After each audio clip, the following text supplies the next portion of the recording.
बाबा साहब डॉक्टर अंबेडकर जन्मोत्सव कमेटी दिल्ली द्वारा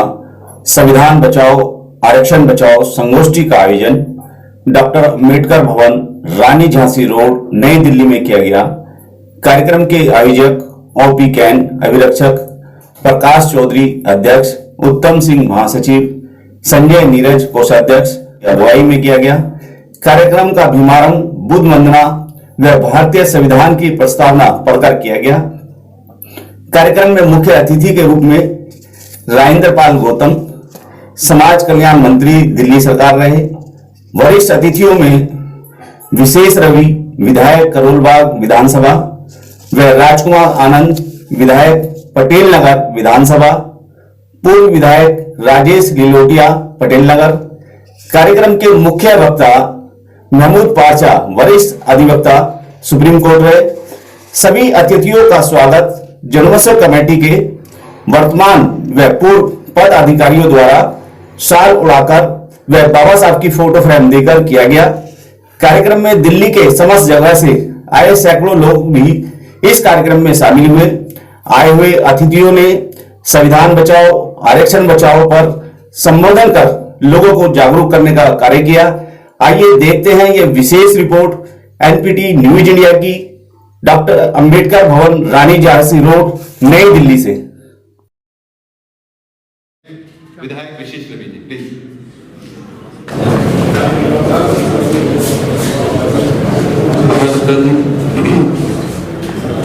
युग पुरुष, जन जन के दुख दर्द और की तकलीफों को दूर करने वाले संपूर्ण मानव जाति के मसीहा बाबा साहब डॉक्टर भीमराव अंबेडकर जी के चरणों में बहुत बहुत नमन। आज इस महत्वपूर्ण कार्यक्रम में यहाँ मंच पे उपस्थित दिल्ली सरकार से माननीय मंत्री जो दिन रात समाज की चिंताओं को, समाज की जरूरतों को, उनको हल करने के लिए, उनको कम करने के लिए दिन रात काम में लगे रहते हैं, माननीय मंत्री श्री राजेंद्र पाल गौतम जी। मंच पे उपस्थित विधानसभा में मेरे साथी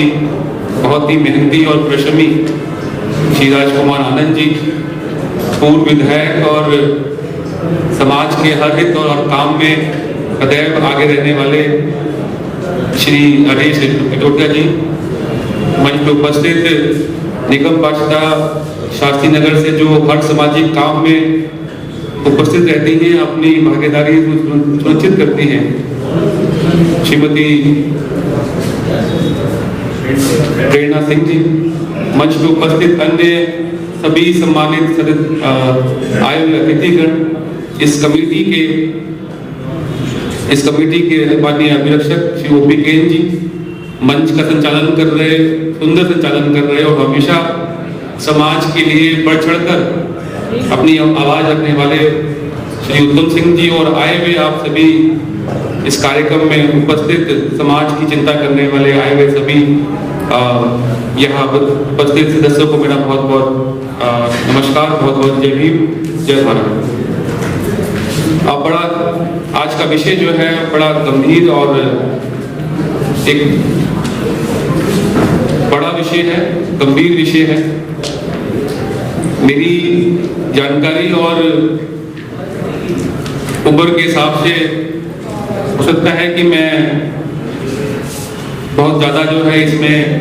आपको कुछ राह ना दिखा पाऊँ, लेकिन दो चीज़ें जो मुझे लगती हैं, जो अब तक के मेरे सामाजिक और राजनीतिक जीवन से जो मेरे को समझ में आई हैं, वो दो चीज़ें मैं आपके आगे रखना चाहूँगा। हम सब लोग बहुत सारे प्लेटफॉर्म से मिलते हैं, इकट्ठा होते हैं, बात करते हैं, समाज की चिंता करते हैं और उस पर काम करने के लिए भी संघर्षशील रहते हैं। लेकिन दो चीजें ऐसी जिनका अभाव मुझे थोड़ा सा लगता है, जिसको मैं बड़ी विनम्रता के साथ सुझाव के रूप में रखना चाहता हूँ। वो ये है कि एक तो जानकारी, ये जो विषय है संविधान का और आरक्षण का, इस विषय की बारीकी से जानकारी इस विषय के बारे में कि असलियत में ये इसमें क्या चल रहा है, क्या हो रहा है। संविधान में अगर हम संविधान को अगर छेड़ने की कोशिश की जा रही है तो वो कैसे की जा रही है, उसके अंदर किस तरह से बदलाव करने की कोशिश की जा रही है, या फिर आरक्षण को जो एक बहुत बड़ी ताकत, एक सुविधा बाबा साहब हमारे लिए देके गए हैं, उसको अगर बदलने की कोशिश की जा रही है तो वो कैसे हो रहा है। इसकी जानकारी को लेकर मुझे लगता है कि हम में बहुत सारे लोगों को उसमें समझने की जरूरत है। उसमें मैं भी अपने आप को शामिल मानता हूँ, क्योंकि ऊपर से तो हम सब जानते हैं, हम ये कहते हैं, सुनते हैं कि नहीं संविधान को जो है छेड़ने की कोशिश की जा रही है, आरक्षण छीनने की कोशिश की जा रही है, लेकिन उसकी जो मूल जहाँ सच में ये हो रहा है, किस जगह जाके बारीकी से जो है उसको बड़ी चालाकी से उसको जो है काम को किया जा रहा है, उसकी जानकारी जो है मुझे लगता है कि और बहुत अच्छे से जो है हम लोगों को होनी चाहिए। क्योंकि जब तक उसकी अच्छी जानकारी, जिस विषय के ऊपर हम काम करना चाह रहे हैं, जैसे मैंने कहा कि ये बहुत बड़ा विषय है, ये विषय कोई छोटा विषय नहीं है, ये बहुत बड़ा विषय है। और किसी भी बड़े विषय पे काम करने के लिए, किसी भी बड़े मुद्दे पे काम करने के लिए, उस पर संघर्ष करने के लिए, उस पर सहयोग, अपना योगदान देने के लिए, जब तक कि उसके अंदर आप अच्छी विस्तृत जानकारी, सही जानकारी आपके पास नहीं है, तो उसमें काम करने के अंदर अक्सर ये देखा जाता है कि हम कुछ दूर चलते हैं, कुछ समय के लिए काम करते हैं, लेकिन उसके बाद फिर हम जो है अपना रास्ता बदल लेते हैं या फिर काम करना छोड़ देते हैं। तो मैं आज बहुत सारे यहाँ पर गणमान्य लोग उपस्थित हैं जिनको इस बारे में बहुत अच्छी जानकारी है। माननीय मंत्री जी उसमें से एक है, वकील साहब उसमें से एक हैं जो यहाँ रखेंगे। तो मेरा निवेदन है कि हम सब लोग इस विषय पे यहाँ हम आज इकट्ठा हुए हैं, इस विषय को यहाँ से इसकी जो बारीकियां हैं उनको समझ के जाएं, उनको देखकर उनको जान के जाएं, ताकि जब हम ग्राउंड पे जाकर हम इस विषय को कहीं पर रखें, इसको कहीं पे उठाएं, अपने समाज में या गैर समाज में इस विषय को कहीं पर रखने का मौका मिले, तो हम जो है सही तत्वों के साथ इस विषय को जो है अपनी बात को रख सकें और उस पर काम कर सकें। दूसरा,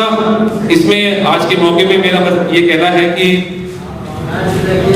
इस विषय पे काम करने के लिए जानकारी के साथ साथ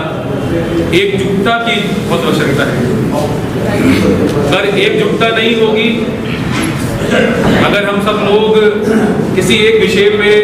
सहमति हमारी नहीं होगी और हम उस पे काम करने के लिए तैयार नहीं हो पाएंगे, तो मुझे लगता है कि वो जो आंदोलन है वो आंदोलन लंबा नहीं चल पाएगा। पीछे जब गुरुजी के मंदिर को दिल्ली के अंदर तोड़ा गया, तो ये बहुत बड़ा उदाहरण ये सामने निकल के आया कि समाज ने अपने आप कहाँ से कॉल किसने शुरू करी, किसने कॉल दी, वहाँ इकट्ठा होना है, किसने बताया कि वहाँ जाना है, बिना ये देखे, बिना ये समझे समाज अपने आप एकजुट होता चला गया। और जहाँ जहाँ पर कार्यक्रम रखे गए वहाँ पर हमारे लोग पहुँचे और वहाँ पर हम अपनी एकजुटता के बल पे, अपने संगठन, अपनी शक्ति, अपनी संख्या के बल पे हमने सरकार को मजबूर कर दिया कि वो उस मंदिर को जो काम उन्होंने किया, जो गलत काम उन्होंने किया, उसको वो रोके। और उसी का परिणाम है कि वो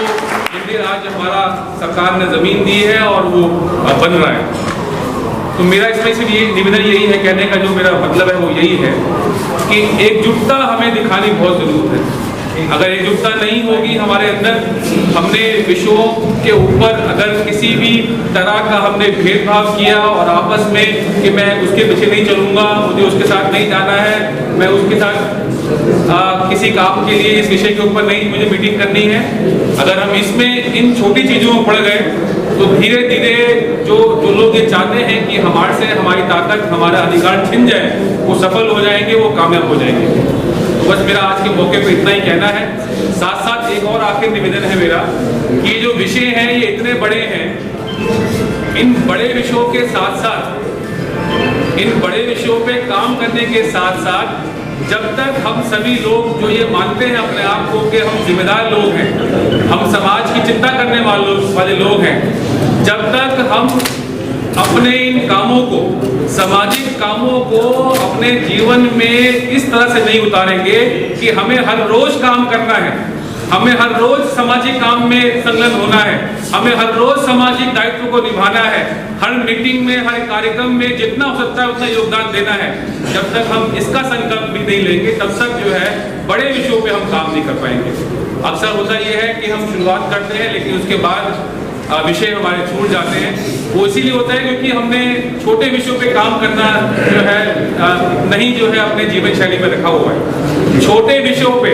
हर रोज के विषयों पे, चाहे वो किसी गली में पड़े हुए गड्ढे का विषय हो या फिर संविधान पे चोट पहुंचाने का विषय हो, जब तक हम सामाजिक लोग जो कहते हैं अपने आप को सामाजिक, जब तक हम इन सामाजिक विषयों के अंदर संलग्न नहीं करेंगे, अपने आप को जोड़ेंगे नहीं, समाज की समस्याओं के ऊपर काम नहीं करना शुरू करेंगे, हर रोज काम करना नहीं शुरू करेंगे, तब तक जो हमारी शक्ति जो बिखरी हुई है वो इकट्ठी नहीं हो पाएगी। जब हम डेली काम करेंगे, हर रोज काम करेंगे, किसी ना किसी मुद्दे पे आवाज उठाएंगे और आगे बढ़ के समाज के लोगों की समस्याओं को उठाएंगे, मुझे लगता है कि आप धीरे धीरे समाज के सारे शक्तिशाली लोग जो चिंता करते हैं समाज की, जिनके पास काम करते करते अनुभव इकट्ठा हो जाएगा, वो एक दिन इतनी बड़ी ताकत बन जाएंगे कि किसी सरकार में, किसी नेता में इतनी जो है उसकी हैसियत नहीं होगी कि वो समाज के किसी भी काम को जो है रोक पाए। मुझे आपने बुलाया, सम्मान दिया और इस मौके बोलने का अवसर दिया, उसके लिए बहुत बहुत शुक्रिया। जय भीम, जय भारत।